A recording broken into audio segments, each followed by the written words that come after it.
Hi everyone, hope you're well. It's Friday the 2nd of August 2013 and my main thing I've been doing today when I haven't been wasting time is working on new rules for the dice game, which is, the most important thing that I need to do at the moment.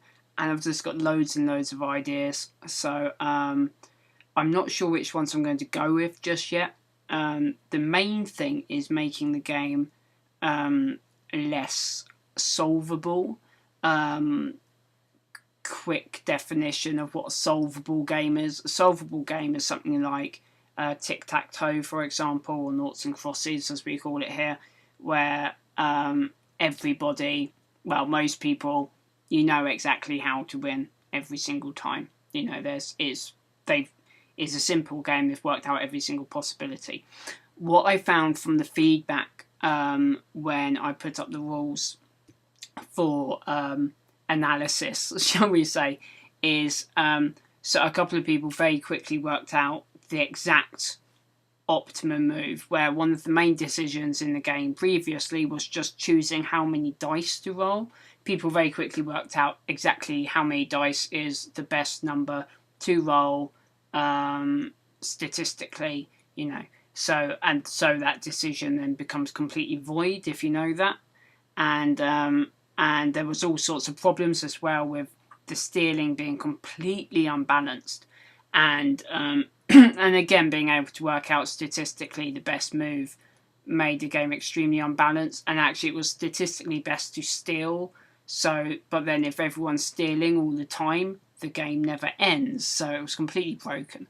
So I'm looking at lots of these ideas and generating lots of ideas of, well, for a start, I've got rid of stealing altogether at the moment, which turns it more into a race, but then it's a bit like, well, you're basically just racing to see who can get the target number of points the quickest, which is I could argue is the same as zombie dice. And actually, zombie dice is a very successful game, and obviously I want to be as different as possible. And you could argue that actually some people have worked out the best move for zombie dice every single decision, and it's technically a solved game, but it's just a lot more complicated because there's all these different dice sets working out different combinations of dice and stuff. But yeah, if it's really, I guess a lot of games are technically solvable, but they're just really, really complicated. So it's not practical to actually memorize exactly what to do, so people just play it. But I was thinking, so with the race scenario, I was thinking, well, it becomes like you could technically play it on your own and, work out the best way forward.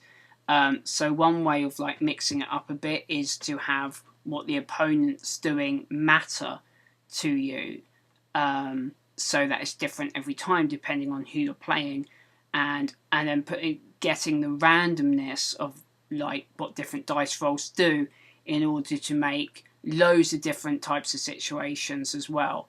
So even, so there isn't an optimum move. So what the opponent does matters, but the opponent isn't, that doesn't mean anything if the opponent's always doing the same thing as well, because it's like an optimum move, then it's just the same problem as before.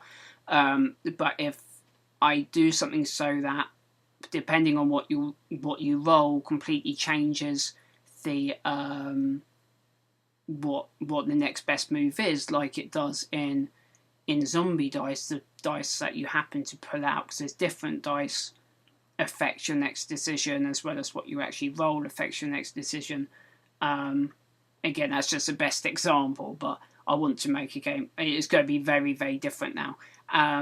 But it's basically, I don't know exactly which ideas I'm going to pick, but I feel quite positive with a lot of the ideas I've come up with that make the game a lot more kind of open-ended, hopefully, and a lot more different possibilities and stuff going on.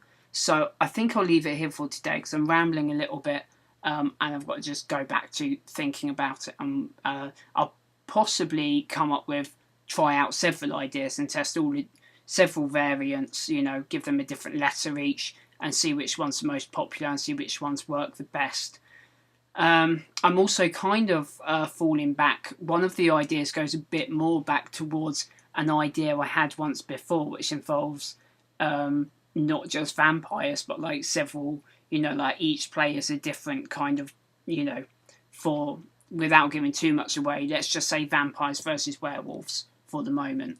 So, but every single player is like a different type of creature, which was quite an amusing idea because of some of the other ones I've thought of doing.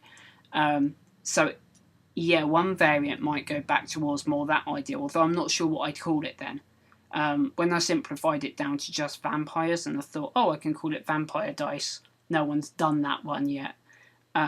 It kind of simplifies it a lot, but if it's like if it's like a battle royale with loads of different things, I'm not sure what I'll call it. But on that note, it might be like vampires versus hunters. So it might be just vampire dice still, vampires versus hunters. And then if it was popular, then I could do expansions with the other ideas for other creatures. But so that could be one interesting variant, but I'm not sure. I'm not sure which one I'll go with yet. So anyway, I hope that wasn't too rambly and it made some sense. And I will see you tomorrow.